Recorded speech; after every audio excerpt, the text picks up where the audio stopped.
The music didn't start softly. It started with a mistake.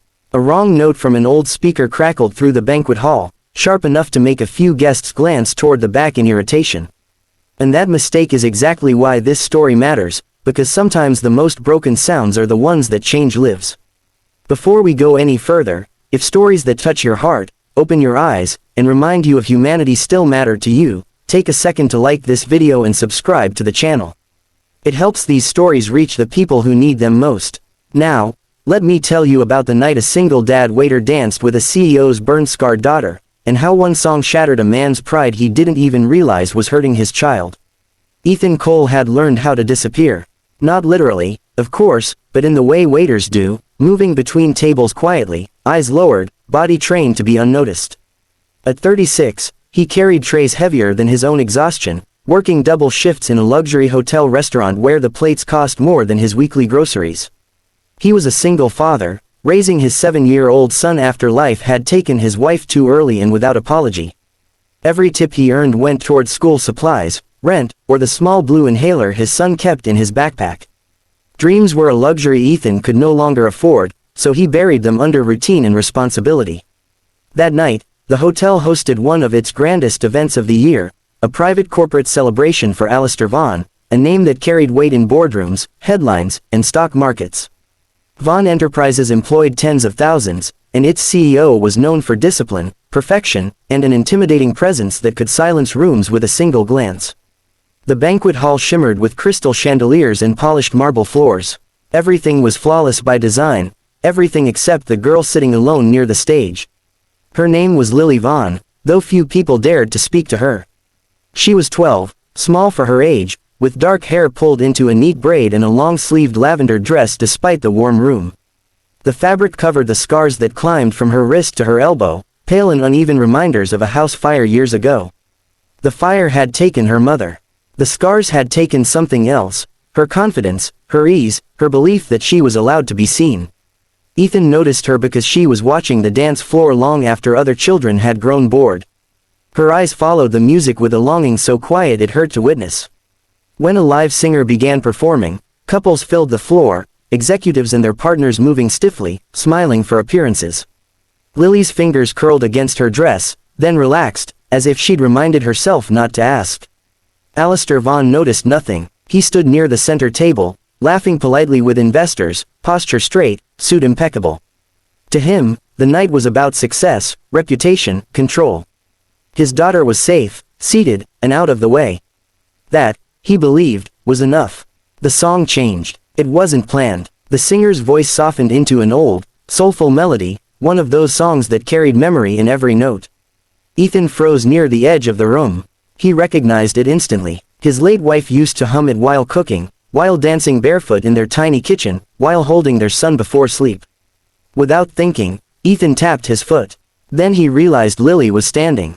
She hadn't asked permission. She simply stepped onto the edge of the dance floor, swaying slightly, unsure if she belonged there. A few guests glanced over, confused. Alistair turned sharply, embarrassment flashing across his face.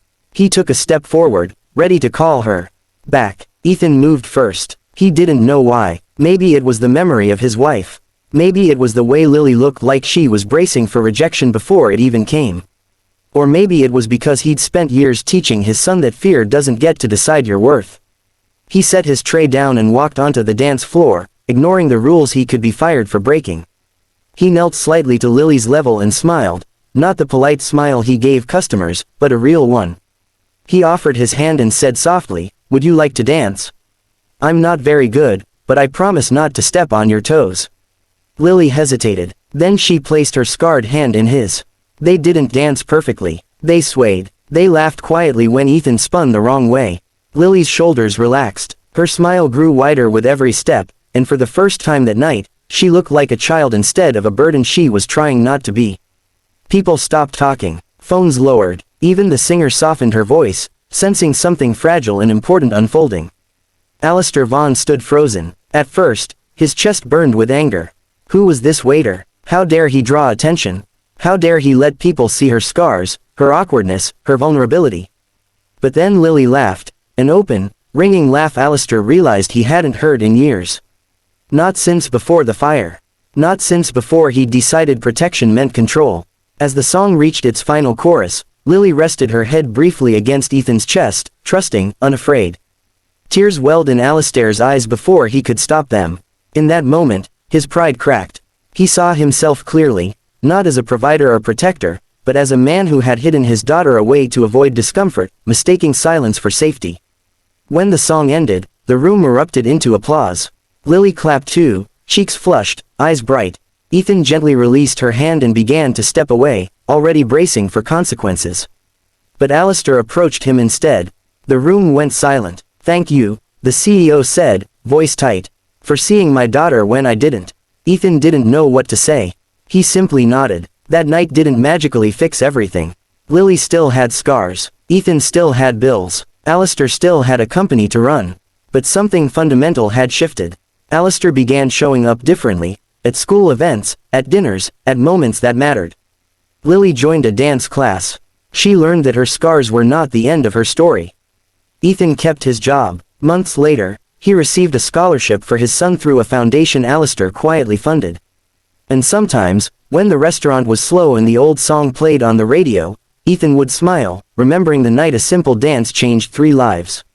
Because pride can build empires, but humility builds people. And sometimes, all it takes is one song, one brave step, and one human moment to remind us that love should never be hidden. If this story moved you even a little, don't forget to like the video and subscribe to the channel. Stories like this only live on when they're shared.